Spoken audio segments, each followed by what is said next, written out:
A sharp interior with pretty good materials is a standout quality in Lincoln's all-new MKC, which goes up against other small premium SUVs from BMW, Mercedes, Lexus, and Audi. But it's not the only area where Lincoln holds its own. Let's see where else the MKC stacks up well.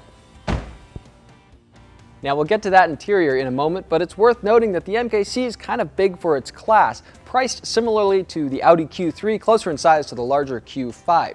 The MKC is based on the Ford Escape. Lincoln is Ford's luxury division, but you can't see that many similarities beyond maybe hints of the Escape in the profile and the fenders. Overall, not a very similar looking car in this Lincoln MKC, and it's a sharp looking one. Flowing lines, tight overhangs, good looking car overall. Now steering is pretty good in the MKC, good feedback, sharp response from the wheel. Ride quality pretty good, noise levels pretty hushed too, what you would expect from a premium SUV. Now we've driven both available engines in the MKC, can't tell a huge difference between the two despite the power ratings. I wouldn't say the MKC has a ton of power, but it certainly has enough in most situations, even with a full load of passengers. We'd stick with the one that's less expensive in terms of engines. It's also a little more fuel efficient as well. Now inside, the MKC really delivers in terms of cabin quality. We've got a lot of soft stuff in here with consistent textures all along the upper doors, to the armrest, to the dashboard, even areas down here along the center tunnel where your knees and your shins might kind of line up against.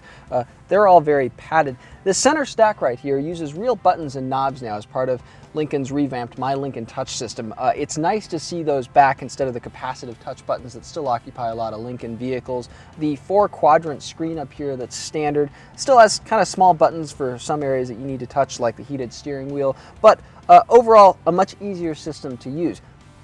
Now, typical for a small premium SUV, backseat legroom is sort of modest. I'm 6 feet tall, that's where I'd sit to drive.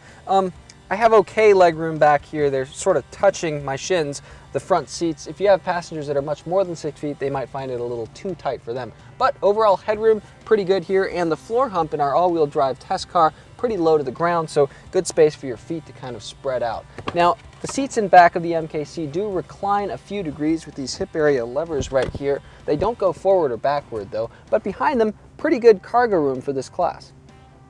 Now, if you actually have to go around back and fold down these seats to create more cargo space, the MKC doesn't exactly make that easy.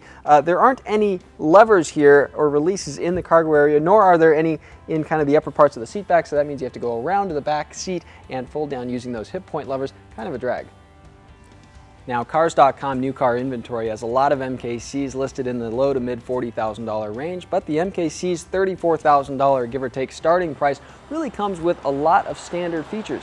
You can get some of those German competitors for a little bit less, but none of them except maybe the Audi Q3 really have this sort of level of standard features. And the fact that Lincoln includes this all in an SUV that's a little bit bigger and has better cabin quality than the group means definitely anyone who's shopping a small kind of entry-level luxury SUV should know this is Lincoln's best effort yet.